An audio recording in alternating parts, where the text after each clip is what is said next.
Seriously, you're such a fool. How can anyone be as inept as you? Fool, inept. How many times had such cruel words been hurled at me? I had vowed my eternal love to him, truly believing that we could find happiness together. That was the idea, at least, when we got married. But when I came to my senses, the so-called love had vanished somewhere. My husband's domineering attitude escalated day by day, to the point where even the care of my mother-in-law was forced upon me. Physically and emotionally, I was on the brink. If things kept going this way, I would lose my sanity. However, God did not abandon me. The person who reached out to me, teetering on the edge of despair, was none other than my mother-in-law, whom I was taking care of.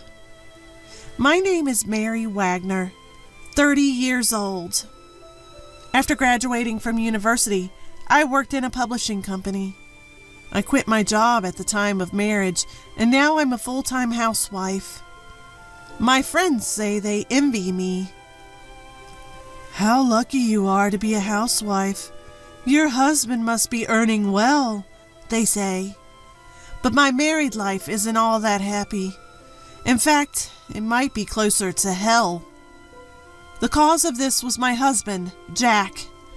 We met through work and got married after 2 years of dating. Jack, 3 years older than me, had a slightly cool side to him, and we weren't exactly the lovey-dovey couple. Still, I loved him for his solid self-identity and mature composure. I thought we could live a peaceful, happy life together. That was my expectation. But the moment we became a married couple, his attitude completely changed. Jack, to put it plainly, was a patriarch. I realized this a few days after our marriage. I, who had listened to his desire for me to become a full-time housewife, began to devote myself to household chores from the day after our marriage. That day, too, I had made dinner in time for Jack's return and was waiting for him. Jack comes home a little past 7 p.m. He then, looking at the dinner on the table, suddenly raised his voice. Hey, what's this meal? Huh? It's a gratin and salad, plus a pottage soup. Don't mess with me. If you're going to prepare a meal for your tired husband, it should be a full-course meal.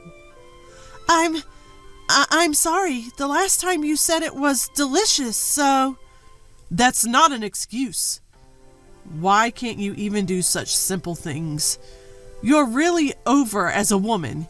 You're just too incompetent.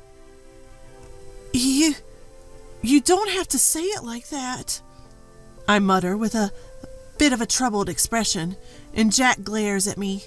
Then suddenly he threw the salad-filled dish onto the floor. At this unexpected act, a scream-like voice slipped out. "What are you doing?" Huh? It's because you, as a wife, can't even do the bare minimum, right? That's why I made it clear to you. You don't have to disrespect the food like that. Shut up. If you have time to make excuses, use your deficient brain to think more about how to become suitable as my wife. You fool. Fool? I'd been called that for the first time in my life. Sure, I've been scolded by my parents, and I've argued with my brother and friends, but I've never been subjected to such cruel words. More so, being told such things by the husband I love. It was only a few days since our marriage. I never imagined that he would throw the food on the floor just because he didn't like the dinner menu. That being said, I'm a housewife, and I'll continue to be dependent on him for our livelihood. I can't go against my husband. As a newlywed, the last thing I wanted to do was upset my husband. Since that day, I've been treading on eggshells around him. I'm extremely cautious not to step on his landmines. Every piece of laundry must be ironed meticulously. The loaded potato soup should be simple, and the seasoning of the side dishes should be well seasoned. Cleaning, even a single strand of hair on the floor, is not allowed. Living under such pressure, my nerves gradually wore thin. But without regard to me, his patriarchal dominance continued to escalate. Hey, this shirt has a crease left in the sleeve. Don't you have eyes? I'm sorry. I'll iron it right away. I'm leaving for work now, you know? You're always so slow. I'll do it right away. You won't have time for that. Damn, you're so annoying first thing in the morning. How much more do you need to upset me to be satisfied, you incompetent woman? I'm sorry. Really sorry. Whenever I made a mistake, I immediately bowed my head in apology. This was also something ordered by my husband. Depending on the severity of the mistake, the level of my apology changes. This time, I was forgiven just by bowing. But when it's really bad, I have to kneel down in apology. When my mistakes continue, he sometimes even pointedly presents me with a filled-out divorce document. It's scary how you get used to things, and if you keep living like this for a year, you start to feel like you're absolutely worthless. But I can't divorce him, not in my current jobless state. I can't tell my parents, who were so happy for our marriage, that I got divorced, especially not in such a short time span. The thought of continuing to be scolded by my husband forever filled me with despair for my future. As always, I was preparing dinner this day and waiting for him to come home. My daily routine is to finish cooking before 7 p.m. and have everything ready for him to eat at any time. As soon as the front door opens, I start laying out the food. If I don't finish by the time he sits down, I'll be forced to apologize again. My husband usually takes his seat in silence, but for some reason, this day was different. As he loosened his tie, he started a conversation with me. Mary, we're moving to my parents' house this weekend. Huh?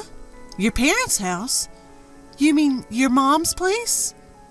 Yeah, that's right. Have all our stuff packed by then. Why all of a sudden? Jack, you've always said that you didn't want to go back to your parents' house. In response to my probing question, his cold gaze pierced me. I instinctively shut my mouth, and after a pause, he opened his. My mother fell, and it's hard for her to live on her own now. What? Then we should go there right away. She's been hospitalized for a week. We're moving when she gets discharged this weekend. And I see that's what happened. But why all of a sudden? You were so against going back to your parents' house. You can guess why, can't you? Because I can inherit wealth. Wealth? As if he was delighted by his mother's situation, he continued the conversation. Listen, my father was just an ordinary guy, but my mother's family is rich, so she has a decent amount of money. What does that have to do with what happened this time? If I act dedicated during this time, I might be able to get a hefty inheritance, right? If we, as a couple, rush over, I'm sure she'll give us the whole inheritance. For such a reason? Isn't that a bit disrespectful? Shut up. You're being supported by me, so just listen quietly. I'm sorry. Being yelled at loudly, I instinctively apologized as usual. In front of my downcast self, he proclaimed with a triumphant look. Listen, you're the one who's going to take care of my mom. From now on, you're going to work as my maid at my parents' house for the rest of your life. Maid? You mean like that? Don't talk back. Who do you think is providing for your current lifestyle? It's thanks to Jack. Right? Depending on how seriously you take care of my mother, the amount of inheritance we can get will change. So don't slack off in the care, understand? Urged to reply by him, I responded softly, "Yes." Seeing my obedience, he showed a satisfied smile before starting his dinner. Forcing me to care for his mother just for her inheritance? He doesn't think of me as his wife at all. To him, I'm just a housemaid. Although I knew this, being told so directly was quite a shock to me. Even so, I didn't have the courage to talk back. I was, in a sense, brainwashed, having erased my own possibilities. The next day, as per my husband's command, I began packing our belongings. We moved to my mother-in-law's place a week later to coincide with her discharge from the hospital. On the day of her discharge, Jack didn't come to the hospital, using work as an excuse. So I was the one accompanying my mother-in-law. On the way back from the hospital, my mother-in-law opened her mouth in apology. "Mary, I'm really sorry. Because of me, you're going through all this." "No, don't worry about it. I'm a housewife, and if I can support you while staying at home, then there's nothing better than that." "Thank you, but aren't you bothered by how sudden this was?" "Well, packing was a bit rushed, I guess." "I bet it was. Even I was surprised. Jack moving in with us? I wonder why he decided to do this all of a sudden. Mary, did you hear anything?" No, I didn't." It's understandable that my mother-in-law would find it strange. Jack has always disliked her, often saying things like, "She's a pain," and "I don't want to see her." Despite this, he moved in with her as soon as she was hospitalized, aiming for her inheritance. To be honest, I was taken aback by Jack's transformation. However, I couldn't tell my mother-in-law the truth. Trying not to give anything away, I pretended to be calm. From this day on, my life as a caregiver began. Adapting to the unfamiliar role of a caregiver, along with the housework in the large single-family home. Even returning to his parents' home didn't change Jack's domineering nature, and I was verbally abused almost daily when my mother-in-law wasn't around. I wasn't allowed to skimp on housework or caregiving, and my days were filled with constant activity from morning till night. This went on for about a month, until one day, as I was wiping my mother-in-law's body, she voiced her concern. "Mary, have you lost weight again?" No, don't worry about it, Mother." "Are you sure? I thought the same when you moved in. You looked a lot more worn out than when you first got married." She was right. Over the past year and a half of married life, I've lost 15 pounds. It's not that I've been skipping meals, but my appetite has certainly decreased. More than that, I don't have time to eat leisurely. My mother-in-law noticed the changes in me that even Jack hadn't. Just that fact alone made me feel a little less lonely. Not wanting to worry my mother-in-law, I forced a smile. "Don't worry about me, Mother. Just being able to have these nice chats with you every day makes me happy." "Mary, let's stop this gloomy talk. Should I wipe your other hand, Mother?" Yes, please." Then my phone suddenly rang. "Oh, it looks like it's Jack." At my mother-in-law's words, my body tensed. Jack had ordered me to answer his calls immediately. However, as I was holding a wet towel, I couldn't answer right away. But I knew if I didn't respond promptly, Jack would be furious again. Using my elbow, I managed to hit the answer button and switch the call to speaker. "Hello?" I replied. The moment I answered, a loud, angry voice came from the other end of the line. Hey, don't mess around, it shouted. Why didn't you answer immediately? I'm sorry, I was a bit occupied. What? A maid should answer at the first ring. But I was in the middle of something and couldn't. Didn't I always tell you not to talk back? You're so annoying. Why are you so incompetent? I'm sorry. You're taking proper care of the old lady, right? The amount of inheritance depends on how well you do your job. Do you get that? Being berated in front of my mother-in-law brought a rush of shame. He repeatedly insulted me, calling me incompetent and annoying, and then abruptly hung up the phone. After Jack's call ended, a heavy silence filled the room. It was broken by none other than my mother-in-law. Mary, that was Jack, right? Does he always talk to you like that? Yes, but it's my fault. I am incompetent. What are you saying? You're such a kind and good girl. Mom. I can't overlook this, Mary. It's time to get back at him. Huh? My mother-in-law then suggested a plan. Following her instructions, I threw all of Jack's belongings into the yard and locked the front door. Together we waited for Jack to come home.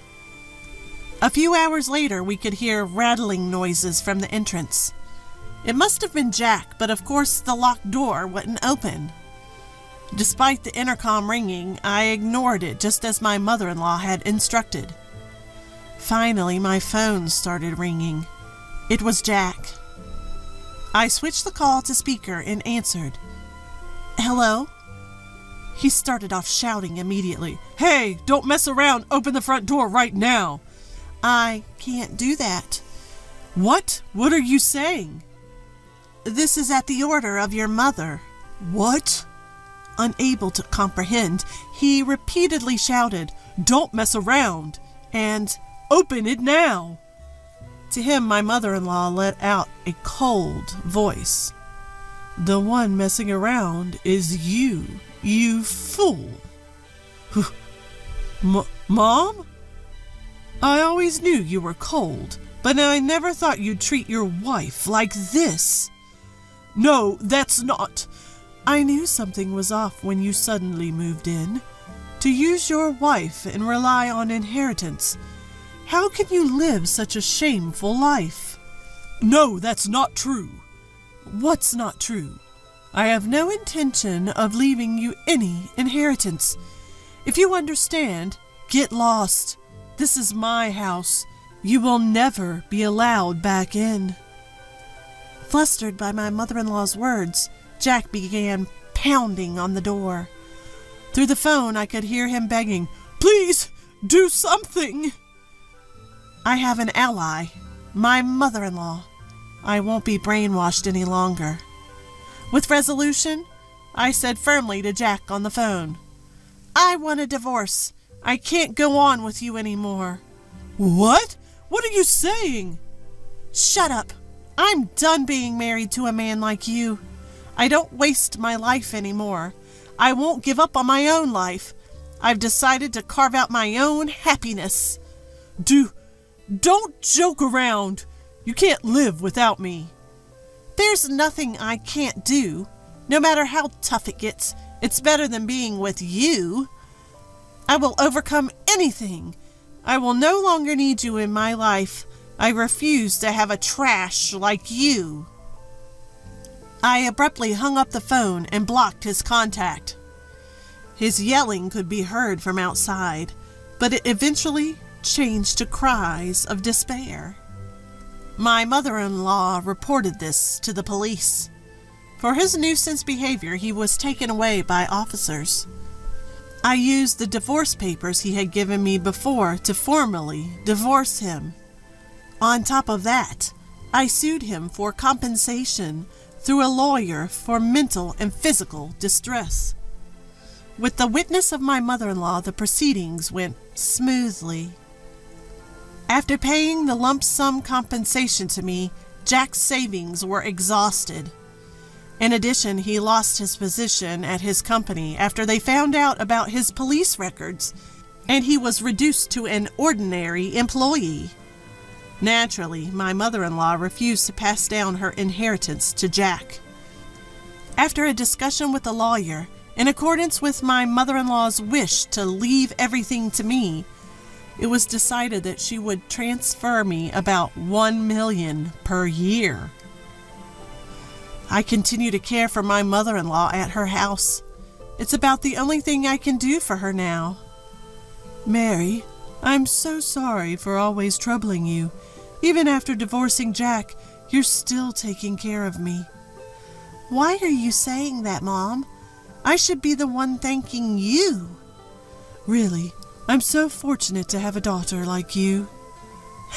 Same here. Let's keep supporting each other, okay? My life with my mother-in-law is filled with more smiles than I could have imagined. I'll do my best to do what I can for her until the end of her life.